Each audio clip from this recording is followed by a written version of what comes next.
శ్రీమాత్రే నమః అండి.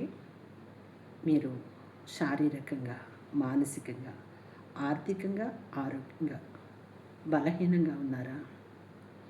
మిమ్మల్ని మీ చుట్టుపక్కల వాళ్ళు, మీ బంధువులు, మీ స్నేహితులు అనుకున్న వాళ్ళు ఇబ్బంది పెడుతున్నారా? ఇబ్బంది పెడతారండి. ఎందుకంటే బలహీనంగా ఉన్న వాళ్ళనే ఇబ్బంది పెడతారు. కొంతమందికి ఎదుటి వాళ్ళని ఏడిపించి ఆనందించడం అదొక ఆనందం అండి.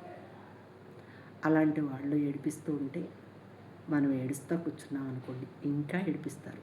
ఇప్పుడు చూడండి, మనం రోడ్డు మీద వెళ్తుంటే కుక్క ఉందనుకోండి, కొన్ని కుక్కలు ఏం చేస్తుంటే, అన్నీ కాదు కానీ అక్కడక్కడ ఒక కుక్క ఏం చేస్తుంటే అకారణంగా మనం వెళ్తుంటే మన వెంట పడుతుందనమాట. మనం భయపడి పరిగెట్టామనుకోండి, ఎక్కడి దాకా మన తరుముద్దంటే మన కాలు పట్టుకొని లాగే వరకు అక్కడి దాకా తరుముద్ది. అలా కాకుండా వెంటనే మనం వెనక్కి తిరిగి ఒక రాయో కర్రో తీసుకున్నాం అనుకోండి, పారిపోద్ది. మన ఏడిపించేవాడు కూడా అంతేనండి. మనం ఏడుస్తున్నామంటే ఇంకా ఇంకా ఏడుస్తారు. జాలి ఉండదండి అలాంటి మనస్తత్వాలకి.